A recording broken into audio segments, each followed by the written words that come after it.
मंगलमय मंगल करण वीतरागवे ज्ञान। नमो ताहि जाते भय अरहंतादि महान। करि मंगल करि हो महा ग्रंथ करन को काज। जात मिले समाज सब पावे निज पद राज। बहुविधि मिथ्या गहन करी मलिन भयो निज भाव। ताको होत अभाव है सहज रूप दर्शाव।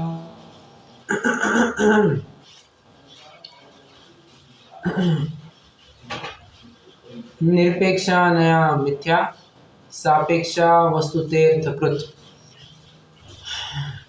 आप तो मीमांसा की लगभग 108-109 नंबर के करीबन की एक कारिका है, जहाँ पर आचार्य समुद्रभद्र देव कहते हैं क्या कि निरपेक्षा नया मिथ्या, जितने भी निरपेक्ष कथन है, बिना अपेक्षा वाले कथन है, वे सारे के सारे मिथ्या ही जानना, वे गलत झूठे ही असत्यार्थ ही जानना। और सापेक्षा वस्तुतेर्थकृत मतलब जो जितने भी सापेक्ष कथन है वे बराबर से आपको वस्तु स्वरूप की तरफ लेकर के जाएंगे। ठीक है, यही कुछ बात हो रही है। जितने भी आज मत मतांतर खड़े हुए हैं वे एक जिनागम से ही तो बाहर निकले हैं। आप कोई भी पंक्ति उठा करके देखिए, आप पढ़ेंगे और किसी अन्य मति के ग्रंथ में सिमिलर पंक्ति पढ़ेंगे तो आप पाएंगे कि अरे इनमें तो बड़ी समानता है। ये वस्तु को नित्य मानते हैं, अध्यात्म में तो नित्य और अवस्थित और ध्रुव त्रिकालीपन है, इसके ऊपर तो खूब चर्चा की है। शुद्ध है, निरंजन है, इसकी तो खूब चर्चा की है। अब अपन लगभग 20-25 दिन बाद वो चर्चा करेंगे अपन योग मीमांसकों की। ज्ञान योग मीमांसा में अपन ये चर्चा उठाएंगे, जहाँ पर निरंजन, शुद्ध, ये इस प्रकार की चर्चा की जाएगी। आपको लगेगा ये तो अपने अध्यात्म की बात है, तो फर्क कहाँ पड़ता है? फर्क यहाँ पड़ता है कि वे स्यात् ये गौन करके मतलब स्यात् को लगाते ही नहीं है और अपना कथन चलाते हैं। फिर भले ही वे आत्मा को शुद्ध कहे, उनका कथन गलत माना जाएगा, और हम भले ही आत्मा को अशुद्ध कहे तो भी हमारा कथन सही माना जाएगा। क्यों? आचार्य समंतभद्र का साफ साफ उल्लेख मिलता है कि जैनी कुछ भी पढ़ेगा, जैनी कुछ भी पढ़ेगा, लिखेगा, बोलेगा, समझना चाहिए उसके पहले स्यात् लगा हुआ ही है। आपको मतलब विद्वान को, वक्ता को, श्रोता को ही नीड नॉट से स्पेसिफिकली कि हाँ यहाँ पर ये अपेक्षा लगाई गई है। हाँ, कहीं ज़रूरत होगी तो अवश्य बताए, परंतु अगर कहीं मौन है किसी विशिष्ट बिंदु पर तो वहाँ पर स्यात् लगा हुआ ही समझना चाहिए। ये जैनियों की एक मोहर है, रीढ़ की हड्डी है। स्यात् इस शब्द को हटाओ तो जैन मत क्या बचता है? कुछ भी तो नहीं बचता है। और स्यात् शब्द को हटाने पर ही ये सारे मत मतांतर आदि खड़े होते हैं। कोई मानता है वस्तु नित्य है, कोई मानता है वस्तु सर्वथा अनित्य है। तो वस्तु नित्य है या अनित्य है? बाबा वस्तु नित्य भी है, अनित्य भी है, क्योंकि नित्य और अनित्य ये दोनों धर्म युगल इस जीव में, अरे जीव में क्या, प्रत्येक द्रव्य में पाए जाते हैं। नित्य और अनित्य ये प्रत्येक द्रव्य में पाए जाते हैं, भाव अभाव प्रत्येक द्रव्य में पाए जाते हैं। तो वस्तु कोई सर्वथा क्षणिक थोड़ी ना है, और वस्तु कोई सर्वथा नित्य थोड़ी ना है। वस्तु तो नित्य अनित्यात्मक मानी जानी चाहिए। ठीक है, अच्छा, अगर हम कहे, हम जैनी कहे कि वस्तु तो नित्य है, तुम्हारा आत्मा तो शुद्ध है, त्रिकाली ध्रुव नित्य है, प्रश्न है मेरा, क्या उस समय में अनित्य है या नहीं है? है, बिल्कुल है, बस वो कथन में नहीं आ रहा है, क्योंकि कथन में एक टाइम पर एक ही अपेक्षा आएगी। बराबर, कथन में एट अ टाइम एक ही अपेक्षा आएगी, दूसरी अपेक्षा बस हमारे दिमाग में होनी चाहिए, तो आपका काम चल जाएगा। ठीक है, अब ऐसे ही एक हमारे जो थोड़े से भटके राहगीर है, भटके राहगीर भी क्या कहे, जो वस्तु को नित्य मानते हैं, ऐसे सर्वव्यापी अद्वैत ब्रह्म, अद्वैत पने के फंडे को प्रोपोगेट करते हुए एक अपना नया ही मत स्थापित कर दिए। कल यहाँ से बात आ रही थी, दो प्रकार की चर्चा अपनी चलनी है, सर्वव्यापीपना और सर्वकर्तृत्वपना। ठीक है, सचमुच अगर देखा जाए तो सर्वव्यापीपना और सर्वकर्तृत्वपना ये दो अलग अलग कथन नहीं है, या दो अलग अलग सिद्धांत नहीं है, ये तो एक ही सिक्के के दो पहलू है, टेल और हेड्स है दोनों, बराबर। तो हाँ, अगर सर्वव्यापीपने का खंडन होता है तो सर्वकर्तृत्व का भी खंडन हो ही जाता है, और सर्वकर्तृत्व का खंडन होता है तो सर्वव्यापीपने का भी खंडन हो ही जाता है। ये मैं आपको बराबरी से दिखाऊंगा। स्पेसिफिकली अगर बात कहूँ तो जब अपन सबका करता है या सृष्टिकर्तावाद का खंडन, ये प्रकरण जब अपन चलाएंगे, वहां पर कई सारी जगहों पर आपको मिलेगा कि सर्वव्यापीपने के ऊपर भी उन्होंने प्रश्न चिन्ह उपस्थित किया हुआ है। मतलब मैं कहना ये चाहता हूँ कि दोनों भी एक ही सिक्के के पहलू है, और दोनों को कोई अलग अलग नहीं समझना चाहिए। ठीक है, अब कल जो अपना प्रकरण था, 3 बातें कल अपन ने देखी थी। क्या? वस्तु कोई समुदाय से तो भिन्न है नहीं, बराबर। एक मिनट, हाँ, मैं प्रॉपरली कहूँ तो फिर से गलत ना हो जाए। वस्तुओं से अलग, बराबर, वस्तुओं से अलग तो कोई समुदाय है नहीं। दूसरा, वस्तु से अलग कोई जाति तो है नहीं। और तीसरा, वस्तुएं मिलकर एक होती है तो वह एक उन वस्तुओं से भी कुछ अलग रहा नहीं। जो अपन ने कौन सा उदाहरण देखा था, जल की बूंदों वाला, या जल की बूंदें मिल मिल करके ही तो समुद्र होता है। एक एक बूंद हटाते जाओ तो क्या बचेगा? प्रश्न है मेरा, एक एक बूंद हटाते जाओ क्या बचेगा? क्या तब भी वो समुद्र कहलाएगा?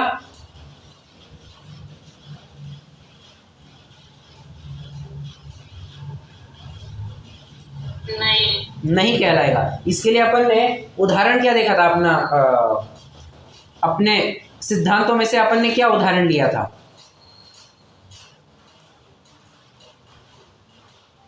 उदाहरण मतलब एक दाखला।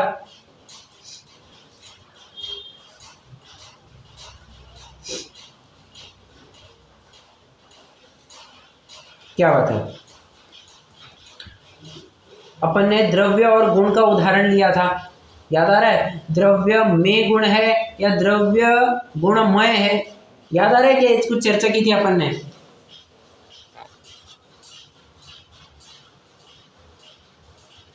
द्रव्य ही गुण का समुदाय है, बराबर, और द्रव में गुण। राइट। तो ये दो कथन अपन ने देखे थे, और वैसे देखा जाए तो ज्यादा स्ट्रॉन्गर कथन आज मैंने पिताजी से भी चर्चा की कि द्रव्य में गुण है, ये कथन भी किसी अपेक्षा से सही बताया जाएगा, कोई दिक्कत नहीं है उसमें। परंतु ज्यादा स्ट्रॉन्गर कथन, ज्यादा फोर्सफुल कथन कौन सा है? द्रव्य गुणमय है। ठीक है, अच्छा, द्रव्य में गुण है, ये अपन कैसे कहेंगे? क्योंकि आपको याद आ रहा होगा प्रवेशिका में अपन ने द्रव्य और गुण में कई सारे संबंध देखे थे, ये आधार आधेय संबंध, उस प्रकार अंश अंशी अंशी अंश संबंध, याद आ रहा है क्या? ऐसे कुछ संबंध देखे थे अपन ने।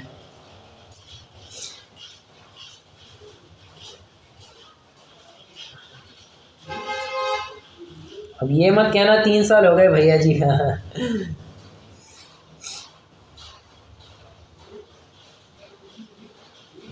एकदम याद नहीं आ रहा है भैया जी। अच्छा, ठीक है, पर ऐसे संबंध के नाम तो थोड़े बहुत तो याद है या नहीं? होने तो चाहिए। अंश अंशी संबंध, आधार आधार आधेय संबंध। तो अगर ये आप विचार करते हैं तो इस अपेक्षा से द्रव्य में गुण है, ये भी कहने में कोई आपत्ति मुझे तो नजर नहीं आती है। ठीक है, चलिए, कल का प्रकरण मैंने तुरंत से रिवाइज भी करवा दिया। आज अपन को थोड़ा आगे बढ़ना है। देखिए अब वो क्या कहता है।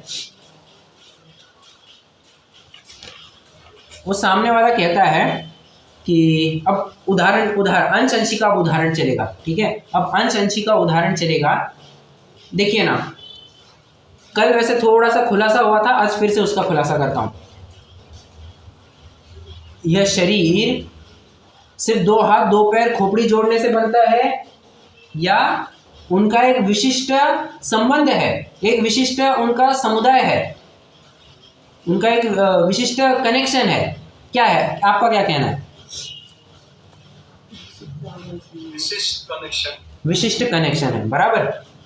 अब देखो, अब मेरा ऐसा प्रश्न है, ये जो हाथ है, पैर है, हमारा सिर है, ये इन सब में अंतराल है या नहीं है? अंतराल है मतलब अलग अलग है या नहीं है, इतना बताइए। अलग अलग है। बराबर। अगर अलग अलग है तो सामने वाला, अब पंडित साहब ये प्रश्न करते हैं, अगर अलग अलग है तो तुमने एक कैसे कहा? देखो, सामने जो सर्वव्यापी अद्वैत ब्रह्म वाला है, वो भूल क्या करता है, सबको एक मानता है, सबको एक मानता है।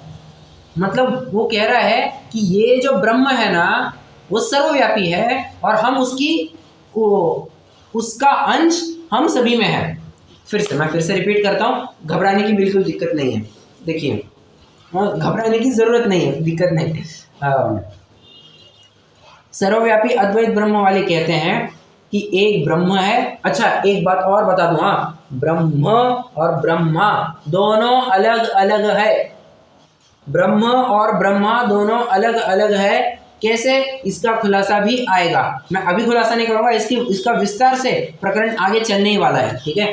तो बस इतना ध्यान में रखिए, ब्रह्म और ब्रह्मा, अगर आपने ब्रह्म की जगह ब्रह्मा लिख दिया तो पूरा आंसर गलत हो सकता है। तो आपको इस बात के ऊपर थोड़ा सा ध्यान तो जरूर रखना ही पड़ेगा।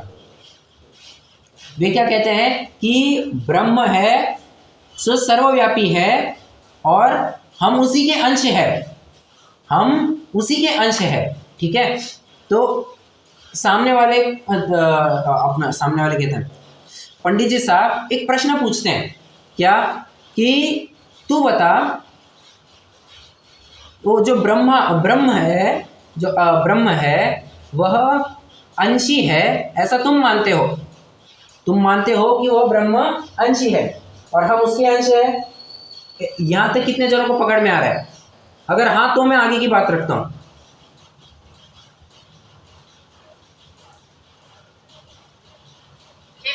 ठीक है, ब्रह्म को वे अंशी मानते हैं और हम उसके अंश है, ऐसा मानते हैं। पंडित साहब पूछते हैं, तो तू बता, जो ये सभी अंश है, उन अंशों में अंतराल है या नहीं है? सुनना, अंतराल है या नहीं है? यदि तुम कहोगे कि अंतराल है तो हमें बता, ये एक कैसे हुए?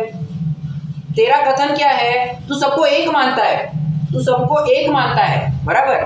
और अभी तू फिर से स्वयं में कथन कर रहा है कि इनमें बराबर से अंतराल है, तो तेरे कथन के ऊपर चौकड़ी लग गई, ठीक है। तो आप ऊपर हेडिंग लिखिए, पॉइंट नंबर 4। कौन सा पॉइंट? आप बराबर से पॉइंट नंबर 4 लिख रहे हैं आप।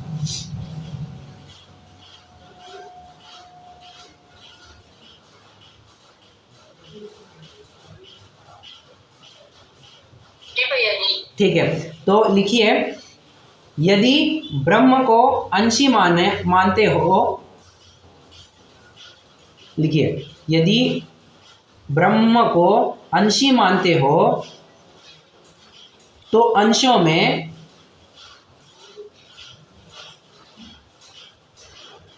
दो एरो खींचेंगे, लेफ्ट वाला थोड़ा छोटा रहेगा, राइट वाला थोड़ा बड़ा रहेगा। लेफ्ट में लिखिए अंतराल है।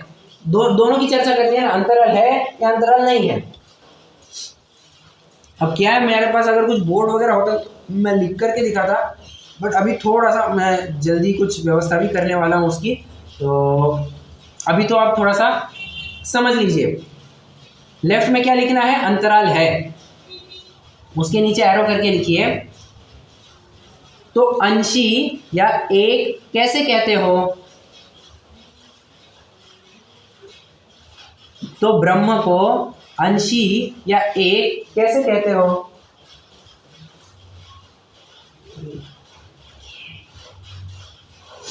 समझ में आ रहा है? अगर तुम कहते हो कि ब्रह्मा अंशी है और जितने भी उसके अंश है उनमें अंतराल है, तो अगर उनमें अंतराल है, अंतराल हुआ मतलब क्या, अंतराल हुआ मतलब क्या, उनमें गैप है, मतलब वे अलग अलग है। और जब अलग अलग है तो तुम्हारा पहला स्टेटमेंट गलत हो गया कि वो एक है, खारिज, मतलब तुम्हारा जो पहला क्लेम है वो खारिज हो जाता है। ठीक है, अब दूसरी तरफ आइए, अगर तुम कहते हो कि अंतराल नहीं है, यदि तुम कहते हो अंतराल नहीं है, राइट में लिखिए अंतराल नहीं है, अब उसके फिर से दो ब्रांचेस खोलिए, अंतराल नहीं है उसके फिर से दो ब्रांचेस खोलिए।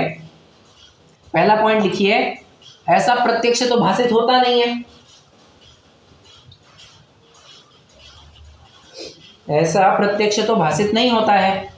कल देखा था अपन ने कि मैं अभी आपके साथ चर्चा कर रहा हूं, तो जब मैं बोल रहा हूं तो आप बोल रहे हैं क्या, नहीं बोल रहे हैं, आप शायद लिखने का काम कर रहे हैं, मैं बोलने का काम कर रहा हूं। अगर हम सभी एक ही होते, अगर हम सभी एक ही होते, हम आप में अंतराल नहीं होता, तो जो काम मैं कर रहा होता वही काम आप भी कर रहे होते, बराबर, जो काम मैं कर रहा होता वही काम आप कर रहे होते। अगर कोई गाड़ी मुंबई से दिल्ली जा रही है तो सारी गाड़ियों को मुंबई से दिल्ली जाना पड़ता, कोई गाड़ी दिल्ली से चेन्नई आ ही नहीं सकती थी, या उल्टी दिशा में भी आ ही नहीं सकती थी। समझ में आ रहा है? तो पहला पॉइंट क्या लिखना है, ऐसा प्रत्यक्ष भाषित नहीं होता। और जो दूसरा एरो है वहां पर लिखिए, तुम इसे अंतराल नहीं मानते तो अंतराल की परिभाषा क्या कहोगे। देखो, हम प्रत्यक्ष देख रहे हैं कि दो वस्तुएं भिन्न भिन्न है, ठीक है, अंतराल मतलब भिन्नपना, अंतराल मतलब भिन्नपना। ये मैं पंडित जी के शब्दों का ही प्रयोग कर रहा हूं, तो फिर आपको भी समझने में आसानी हो, जब अपन पढ़ेंगे तो आपको भी समझ में आ जाएगा। यदि तुम कहते हो कि अंतराल नहीं है, तो फिर हमें बताओ भिन्नपने की तुम क्या परिभाषा करोगे। जो प्रत्यक्ष ही भिन्न भिन्न दिखाई दे रहे हैं, उन भिन्न भिन्न को ही तुम एक कह रहे हो, तो तुम्हारे हिसाब से भिन्नपना क्या हुआ। समझ में आ रहा है या नहीं समझ में आ रहा है? टॉपिक थोड़ा कॉम्प्लिकेटेड है, बट आपको समझना पड़ेगा। मैं 3-4 दफे रिपीट करने की कोशिश कर रहा हूं, आपको समझना पड़ेगा। समझ में आ रहा है या नहीं आ रहा है?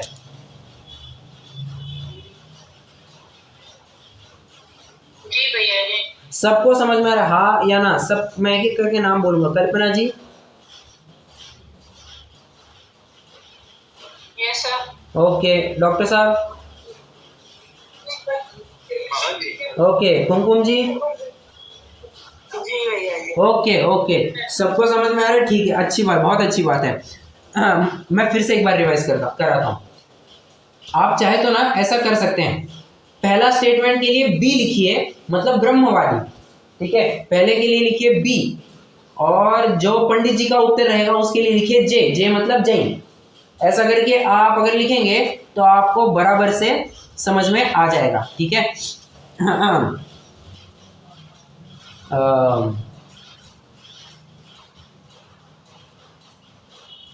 तो सामने वाले का स्टेटमेंट क्या है, ब्रह्मवादी का स्टेटमेंट क्या है कि ब्रह्म एक है, ब्रह्म अंशी है और हम उसके अंश है।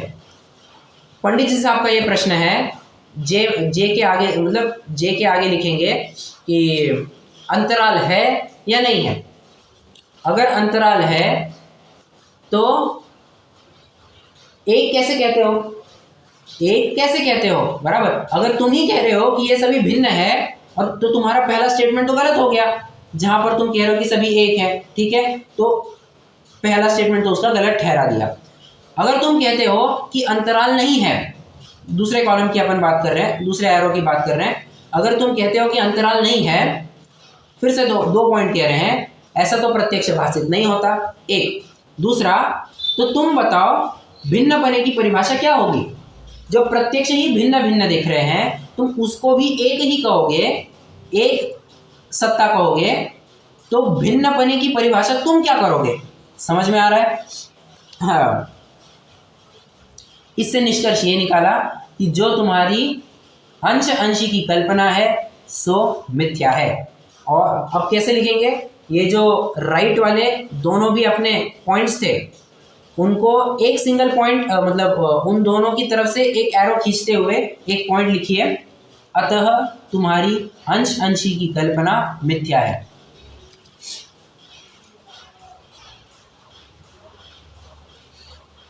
अतः तुम्हारी अंश अंशी की कल्पना मिथ्या है।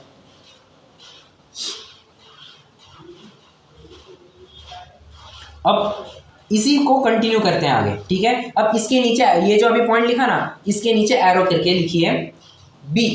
बी मतलब ब्रह्मवादी, हाँ, बी लिखिए।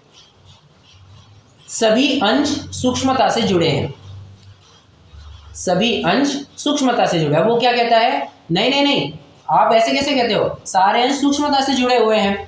तो पंडित जी साहब क्या कहते हैं, जरा समझना। देखो, तो जो अंग एक है, जो पहला अंग है वो दूसरे अंग से ही जुड़ा रहता है या टूट कर जुड़ान बदलता रहता है। देखो, जुड़ान बना रहता है या टूट कर जुड़ान बनता है। 2 पॉइंट्स क्या लिखेंगे, अब लिखते जाइए। हाँ, जे के आगे लिखिए, 2 एरोस कीजिए और जे लिखिए। पहला एरो में लिखेंगे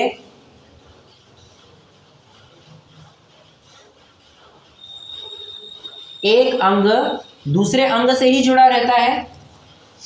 पहला पॉइंट, हाँ, पहला पॉइंट, एक अंग एक दूसरे अंग से ही जुड़ा रहता है। और दूसरे इसमें लिखिए या टूट कर जुड़ान बदलता रहता है। मतलब आज देखिए, आज मैं आज मैं अपनी माता जी से जुड़ा हूं, कल पिताजी से, परसों दादी जी से, फिर कभी पड़ोसियों से, कभी मोदी जी से। ऐसा जुड़ान बदलते रहता है या फिर सिर्फ मैं और मेरी माता जी या मैं और मेरे पिताजी, इनका जुड़ान फिक्स रहता है। सिंपल सी बात कहूं तो आप सरल शब्दों में ऐसा लिख सकते हैं, जुड़ान फिक्स होता है या जुड़ान चेंज होता है। Simple, keep it simple. जुड़ान फिक्स रहता है या जुड़ान चेंज होते रहता है। तो जो जुड़ान फिक्स होता है, जो अपना पहला एरो है, उसके नीचे लिखिए, ऐसे में तो विश्व अस्थिर हो जाएगा। ऐसे में विश्व अस्थिर हो जाएगा। क्यों? देखो, मैं जैसे मेरी माता जी से जुड़ा हूं, फिक्स हो गया, मेरा और मेरी माता जी का जुड़ान है, ठीक है। अब मेरी माता जी चाहती है कि मैं खाना बनाऊं और मैं चाहता हूं कि मैं खाना खाऊं, बराबर। मेरी माता जी चाहती है कि मैं खाना बनाऊं। तो जब मेरा और मेरी माता जी का जुड़ान रहेगा तो मुझे भी जबरन खाना बनाने जाना पड़ेगा। मतलब मुझे अपना काम छोड़ करके वहां पर जाना पड़ेगा। अच्छा, मैं विचार करता हूं कि मुझे भोजन करना है, ठीक है, माता जी को अभी भूख नहीं है, तो माता जी को भी जबरन भोजन करना पड़ेगा। और ऐसे में विश्व अस्थिर हो जाएगा। जो अपना कार्य करना चाहते हैं वो कार्य ही नहीं कर पाएगा। समझ में आ रहा है? तो सिंपल सा लिखना है, विश्व अस्थिर हो जाएगा।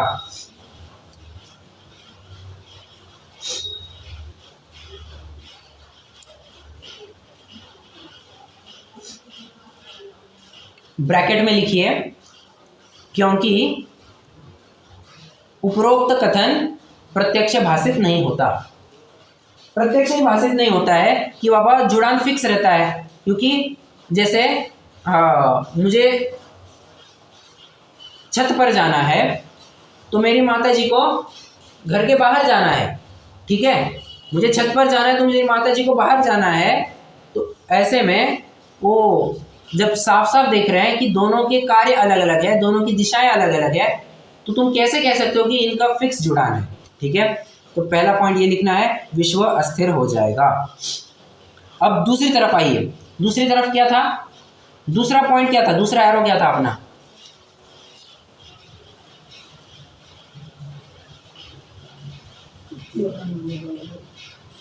फिक्स नहीं है। हाँ, जुड़ान फिक्स नहीं है, मतलब जुड़ान चेंज होते रहता है। तो अरे भैया, अब तो तुम ही साफ साफ कह रहे हो, जब जुड़ान चेंज हो रहा है तो जुड़ान चेंज कब होगा, जब वस्तु अलग होगी तभी तो चेंज होगा। तुम्हारा कथन है कि सभी एक है और तुम अभी क्या कह रहे हो कि इनका जुड़ान बदलते रहता है। जुड़ान तभी तो बदलेगा ना जब वस्तु अलग होगी, समान वस्तु का कभी जुड़ान बदलेगा क्या? कभी जुड़ान नहीं बदलता है। समान वस्तु का कभी भी जुड़ान नहीं बदलता है। देखो मैं एक वैसे बहुत स्थूल उदाहरण दे रहा हूँ जो अभी मेरे ज्ञान में आ रहा है। जैसे दूध को दूध में मिलाया, दूध को दूध में मिलाया, कुछ फर्क पड़ा? कुछ ख्याल में नहीं आएगा आपको, कुछ भी ख्याल में नहीं। क्यों? अगर उसी वस्तु को उसी वस्तु में मिलाओगे तो कहाँ अलग बना, कहाँ रहा? दूध को जब तुम कौन सी भक्ष्य वस्तु कौन सी ले, दूध को जब तुमने गुड़ के ऊपर डाला, दूध को जब तुमने गुड़ में डाला, हलवे में डाला, वैसा समझ लीजिए, जो आटे का हलवा बनाया था, जब आटे के हलवे में आपने थोड़ा दूध, वैसे अगर आटे के हलवे में दूध डालते हैं और फिर उसका सेवन करते हैं तो आपको कुल्ला करना पड़ेगा, हाँ, क्योंकि द्विदल का दोष आ जाएगा वरना, ठीक है। वैसे मैंने बात बता दी। अगर आपने हलवे में दूध डाल दिया तो अब आपको ख्याल में आ रहा है कि हाँ, तो आपको दिख रहा है कि अब ये चेंज हो गया है, अब वो दूध दूध बना नहीं रहा, अब वो एक प्रकार से हलवे रूप परिणमित हो गया है। समझ में आ रहा है? बस यही बात कहना चाह रहे हैं। अगर टूट टूट कर जुड़ान बदलता है, मतलब जो जुड़ान है वो फिक्स नहीं रहता, तो हमारी बात सिद्ध हो जाती है क्या, कि सभी वस्तुएं भिन्न भिन्न है। तो लिखेंगे सभी वस्तुएं अलग अलग सिद्ध हो गई। ब्रैकेट में लिखेंगे सर्वव्यापीपना क्रॉस, सर्वव्यापी लिखिए और उसको चाहे तो पेंसिल से सर्वव्यापीपने के ऊपर ही एक क्रॉस लगाइए, मतलब आपको समझ में आ जाएगा कि सर्वव्यापीपने का फिर खंडन हो जाता है। और इन दोनों पॉइंट्स का निष्कर्ष क्या है? सर्वव्यापीपने की कल्पना मिथ्या ठहरी, सर्वव्यापीपने की कल्पना मिथ्या ठहरी, ये इसका निष्कर्ष बनता है। कितने जनों को पूरा प्रकरण समझ में? ये पॉइंट बहुत बड़ा था, ये पॉइंट मैं बताऊं बहुत बड़ा था, ठीक है। समझ में आया या नहीं आया?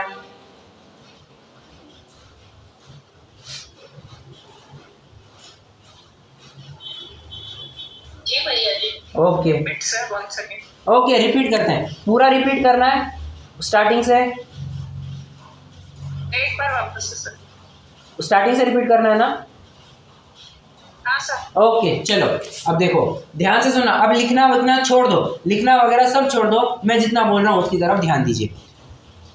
ब्रह्मवादी का क्या कथन है कि ब्रह्म जो है वह सर्वव्यापी है, एक है, अंशी है और हम उसके अंश है। सामने वाले का ये स्टेटमेंट है, ठीक है। जो स्टेटमेंट अपन एकदम शुरुआत में ही देख करके आए, कल की कक्षा में अपन एकदम शुरुआत में देख करके आ गए हैं, ठीक है। अब पंडित जी साहब एक तर्क रख रहे हैं, अब चौथा तर्क रख रहे हैं।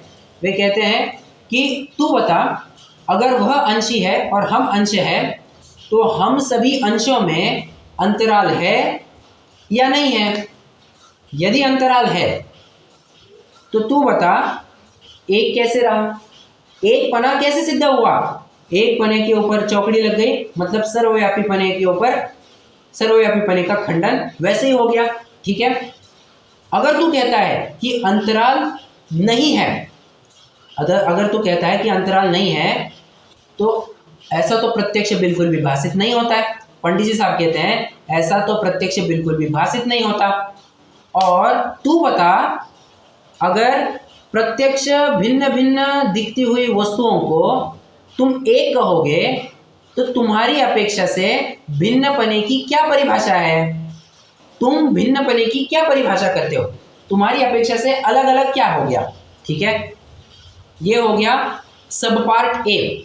अब इसी का जो अपन ने लास्ट 2 पॉइंट देखे, उसी का एक एक्सटेंशन शंकाकार कहता है। अब शंकाकार फिर से अब अपना तर्क रख रहा है, वो कहता है नहीं नहीं, जुड़ान जो है ना वो तो बहुत सूक्ष्म जुड़ान है, नेत्रेंद्रिय गोचर नहीं है, हम आप सभी देखने से we can't see with our naked eyes, हम अपने आंखों से नहीं देख सकते। अरे आंखों से क्या, तुम माइक्रोस्कोप से भी नहीं देख सकते, इतना सूक्ष्म जुड़ान है वो, ठीक है। पंडित साहब फिर प्रश्न पूछते हैं, तू बता तो जो उनका जुड़ान है वो फिक्स रहता है या जुड़ान भी चेंज होते रहता है? अपन ने एकदम सरल शब्दों में लिया, जुड़ान फिक्स रहता है, दो वस्तुओं का जुड़ान फिक्स रहता है या वस्तुओं में जुड़ान चेंज होते रहता है। यदि वस्तुओं में जुड़ान फिक्स रहता है तो ऐसे में तो विश्व अस्थिर हो जाएगा, क्योंकि प्रत्यक्ष हम देखते हैं कि कोई वस्तु एक कार्य करना चाहती है तो दूसरी वस्तु दूसरा कार्य करना चाहती है, और साफ साफ ख्याल में आता है कि इनमें तो जुड़ान बिल्कुल भी नहीं है। ठीक है, यदि तू कहता है कि उनका जुड़ान फिक्स है तो ऐसे में विश्व अस्थिर हो जाएगा। सर्वव्यापी पने के ऊपर वैसे भी खंडन। हाँ, जुड़ान means here what does it mean जुड़ान? Connection, joint. ओके, कनेक्शन ये हो गया। और अगर तू कहता है कि इनका जुड़ान चेंज होते रहता है, इनका जुड़ान बदलते रहता है, तो बात तो वैसे ही सिद्ध हो गई। बात तो सर्वव्यापी पने का खंडन तो वैसे ही हो गया। वस्तुओं को हम अलग अलग कह रहे हैं, वो बात तो वैसे ही सिद्ध हो गई। समझ में आ रहा है? तो ये पूरा प्रकरण था, और इससे एक लास्ट निष्कर्ष ये निकाला, अतः जो तुम्हारे सर्वव्यापी पने की मान्यता है वह मिथ्या है, वह झूठी है। ठीक है, कल्पना जी समझ में आया अभी? Yes sir. Okay, fantastic. चलो अभी अपन यहाँ से रीड भी कर लेते हैं ताकि आपको भी एक तसल्ली हो जाए कि हाँ हम बराबरी से जा रहे हैं। देखो, उदाहरण यहाँ पर अपने शरीर के अंगों का दे रहे हैं, उसके ऊपर से हमको यहाँ पर घटित करना है। Page number 97, second paragraph. तथा एक प्रकार यह है कि अंग तो न्यारे न्यारे हैं, और जिसके अंग है वह अंगी एक है। क्या कहा है? वह अंगी एक है। जैसे नेत्र, हस्त, पादादि भिन्न भिन्न है, और जिसके यह है वह मनुष्य एक है। सो इस प्रकार से यह सर्व पदार्थ तो अंग है, और जिसके यह है वह अंगी ब्रह्म है। आर्य बात अब सिद्धांत घटित कर रहे हैं। यह सर्वलोक विराट स्वरूप ब्रह्म का अंग है, ऐसा मानते हैं तो मनुष्य के हस्त पादादिक अंगों में परस्पर अंतराल होने पर तो एकत्व नहीं रहता। मुझे बताइए, अगर एक मनुष्य है, उसके अंगों को भी हम एक ही माने तो क्या दिक्कत होगी? अगर आपके दाएं हाथ पर चोट लगी है, आपके बाएं हाथ पर भी तुरंत चोट लगी जाएगी। समझ में आ रहा है? और जबकि हम साफ साफ देखते हैं दाएं हाथ पर चोट लगने पर हम कभी भी बाएं हाथ पर उपचार नहीं करते, जहां चोट लगी है वहीं पर उपचार करते हैं। ठीक है, बस यही बात कहना चाह रहे हैं।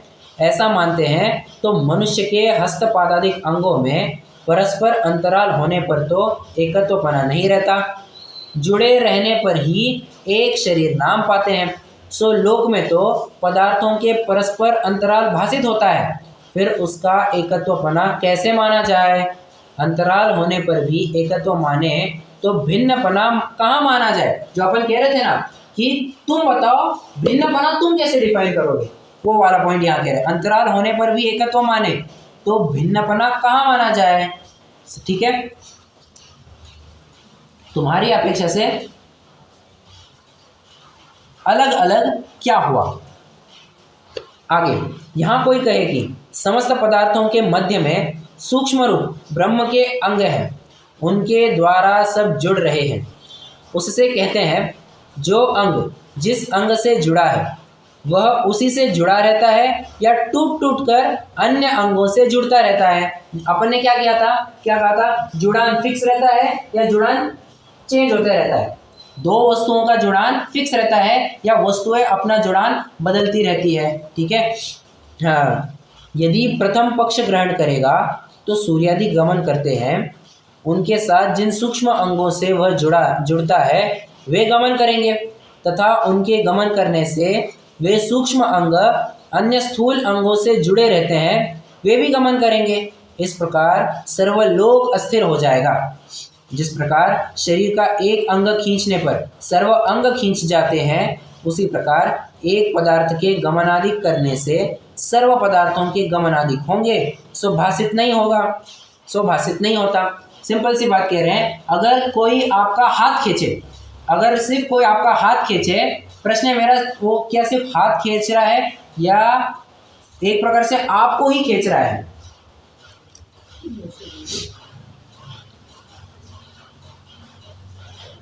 आपको ही खींच रहा है। बराबर, वो पूरा खींच देता है, सिर्फ हाथ नहीं खींचता। बस यही बात कह रहे हैं। अगर तुम कहोगे कि क्यों जुड़ान है ना उनमें, शरीर और उस अंगों में जुड़ान है।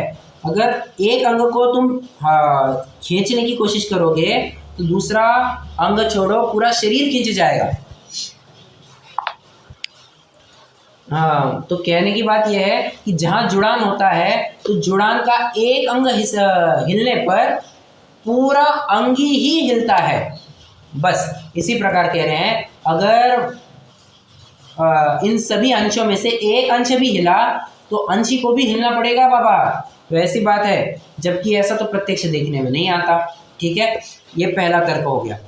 तथा यदि द्वितीय पक्ष ग्रहण करेगा तो अंग टूटने से भिन्नपना हो ही जाता है, तब एकत्वपना कैसे रहा? इसलिए सर्वलोक के एकत्व को ब्रह्म मानना कैसे संभव हो सकता है? समझ में आ रहा है? तुम्हारी जो मान्यता है कि वस्तु एक है, उसके ऊपर तो वैसे ही आ जाती है। वस्तु मतलब पूरा विश्व एक है, वो ब्रह्म एक और हम उसके अंशी, हम उसके अंश। तो ये तो बात बिल्कुल भी सिद्ध नहीं हुई। ठीक है, तो ये हो गया अपना चौथा पॉइंट।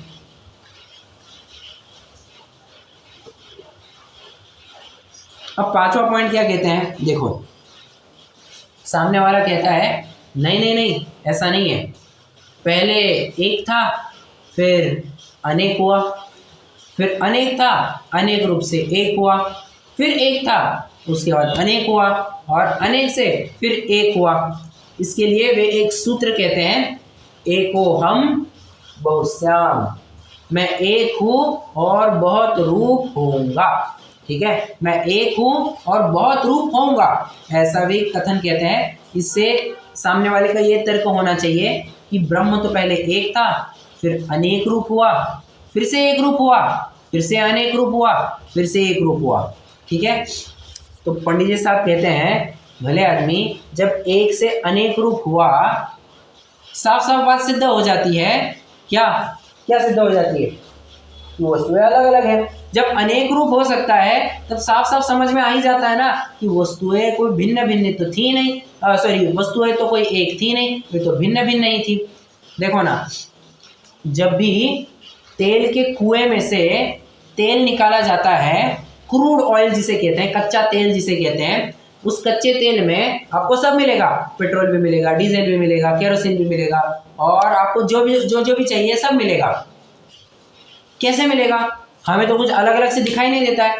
आप चालू करो, प्रक्रिया चालू करो, प्रोसेसिंग चालू करो, डिस्टिलेशन जिसे कहते हैं, बराबर डिस्टिलेशन चालू करो तो बराबरी से एक पर्टिकुलर बॉइलिंग पॉइंट आ गया, पेट्रोल अलग होकर के गिर जाता है, केरोसिन अलग होकर के गिर जाता है, डीजल अपने अपने रास्ते चला जाता है। और इस प्रकार से हम कह सकते हैं कि दिखने में तो एक ही दिख रहा है, दिखते वक्त तो एक ही दिख रहा है, परंतु प्रोसेस करने के बाद हमको अलग अलग दिख रहे हैं। इसका मतलब क्या भैया? अलग थे इसलिए तो अलग हुए, अलग जुदे थे तभी तो जुदे हुए।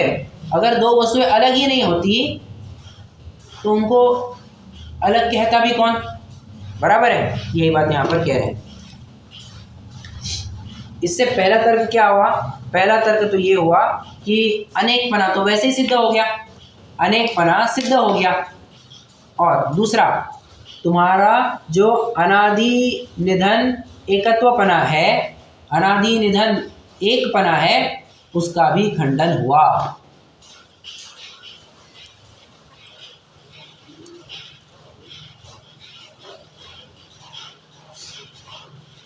ठीक है, अब एक और तर्क दे रहे हैं पंडित साहब।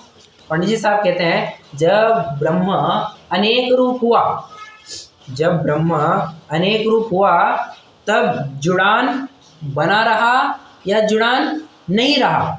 क्या कह रहे हैं? तुम कह रहे, देखो तुम कह रहे थे कि ब्रह्म है और ये जितनी भी वस्तु है ना, सबका उससे एक ना एक जुड़ान है ही है, बराबर। अब पंडित साहब फिर से प्रश्न करते हैं, तुम ब्रह्म को एक कहते हो, तब तो सभी में जुड़ान कहते हो, जिसका हम पहले ही खंडन कर चुके हैं। अब तू बता, जब ब्रह्म अनेक रूप हुआ तब उस समय में वस्तुओं के साथ जुड़ान रहा या नहीं रहा?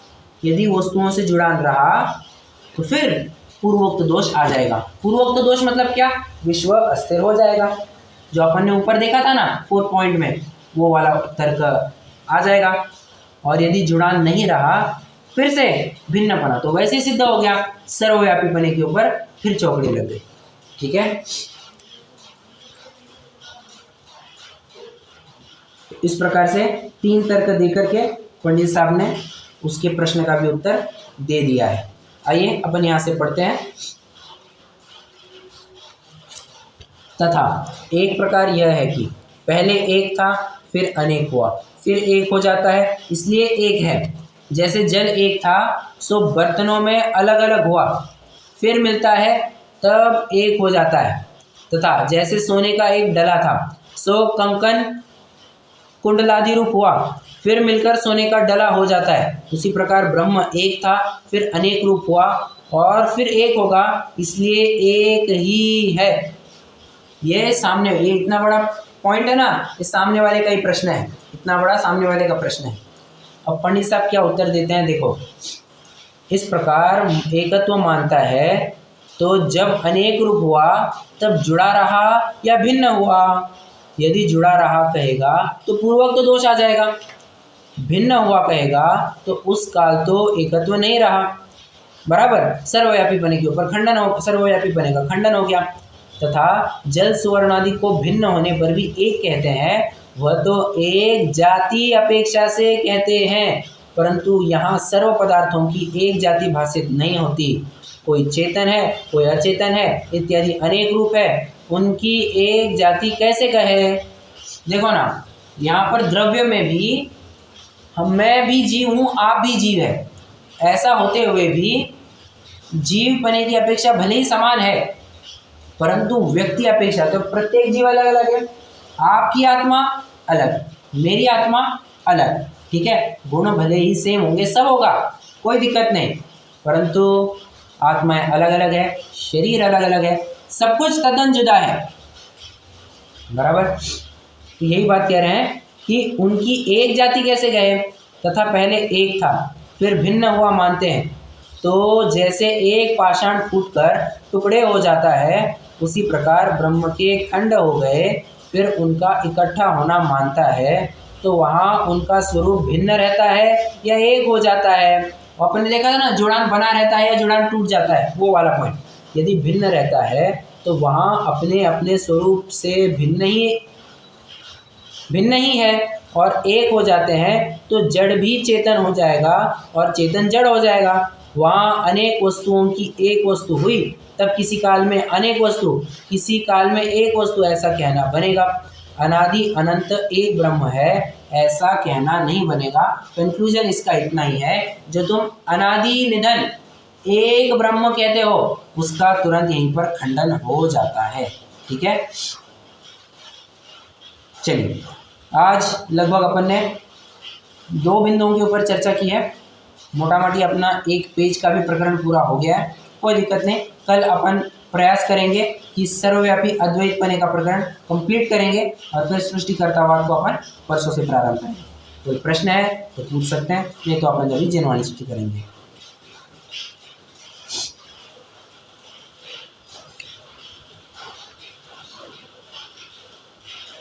नहीं है, चलिए।